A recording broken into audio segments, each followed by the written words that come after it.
السلام عليكم ورحمة الله وبركاته. ازيكم يا حبايبي؟ عاملين ايه؟ ان شاء الله تكونوا بخير. احنا النهارده هنعمل ممبار. انا دلوقتي بدأت اعمل خلطة الممبار. دول كيلو ونص طماطم، و8 حزمات خضرة، بقدونس وشبت بس، مش حاطين كزبرة، بقدونس وشبت بس، 8 حزمات حلوين. ونحط كمان معلقة من الفلفل الاسود،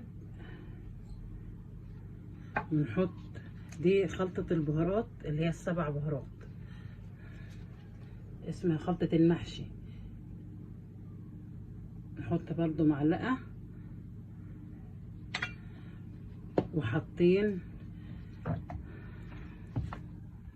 وحاطين 5 مكعبات ماجي اللي هي ام قلب احمر كلنا عارفينها، حطينا على الخلطة. ونقلب الخلطة معانا كده.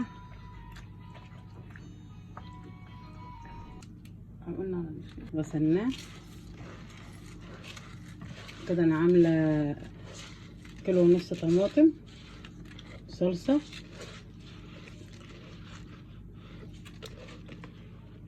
وحط عليه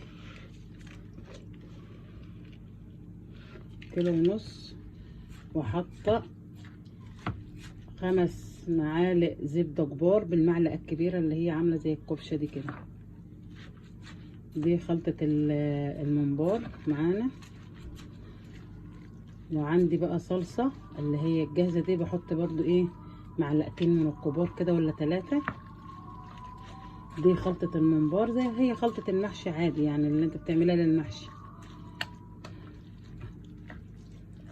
تظبط الملح بتاعك.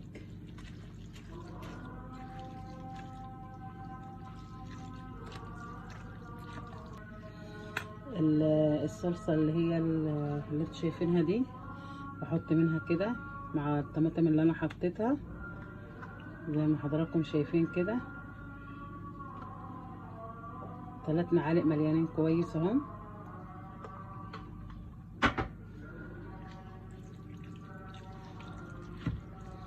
يعني مقدر 2 كيلو مثلا طماطم، انا حاطه كيلو ونص، وحاطه الباقي صلصه زي ما حضراتكم شايفين كده، عشان تديها طعم برضو تبقى حلوه. نظبط الملح بتاعنا ونبدا نحشي، وهوريكم بعد الحشو ان شاء الله كده اهي.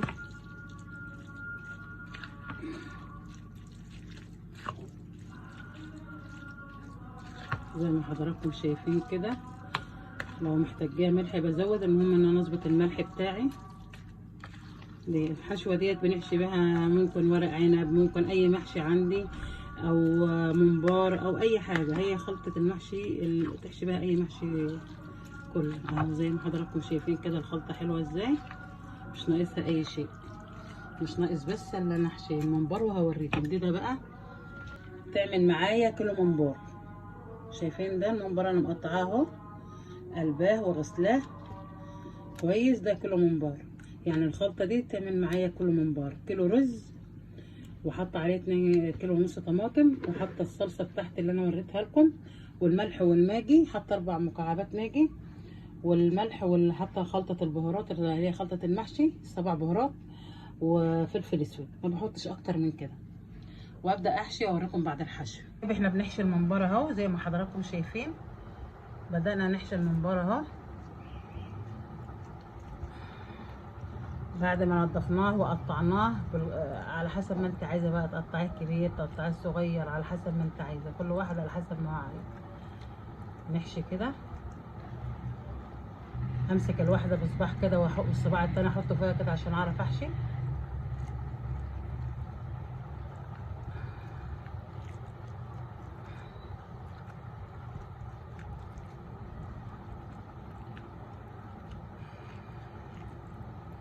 محشوهوش قوي، مكبس الممبار رز، اخليه مفرفط كده، علشان طبعا الرز لما بيستوي بيزيد معايا.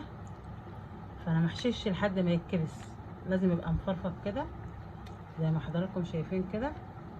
كده يبقى مفرفط كده. كده احنا حشينا الممبار اهو، مقطعاه قطع زي كده عشان ما يبقاش كبير قوي، على حسب ما كل واحد عايز. وهو اول ما بتحطيه في الميه بتبص تلاقيه قفل لوحده اهو زي ما حضراتكم شايفين كده. ما يبقاش محشي ان هو مضغوط.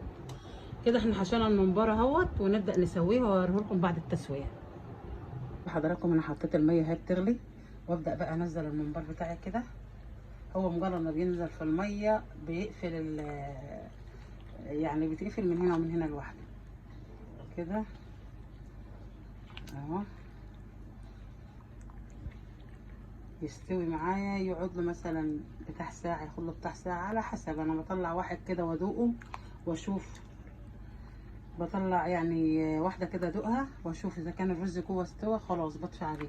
لسه ناقص له حبه بسيبه شويه كده. بحط بقى بصلايه مع في الميه، واحط حبه فلفل اسود كمان، واحط ورق لوري. كده يا حبايبي الممبار بعد التسويه. احنا بعد كده بنعصر عليه ليمون كده عشان ايه؟ في التحمير يبقى متحمر كويس وبيديله طعم كويس جدا. وانا طبعا حاطه له ملح في الشوربه علشان يبقى متملح من بره برده زي ما احنا مملحينه من جوه. ونسيبه كده كده يضرب على التحمير بس كده، ناقص التحمير كده. خلص معانا الممبار. لو عملتوه بنفس الطريقه دي هيعجبكم جدا جدا. تعملوه وتاكلوه بالف هنا وشفا. ما تنساش تفعلوا الجرس وتدوسوا لايك عشان يوصلكم كل جديد. والسلام عليكم ورحمه الله وبركاته.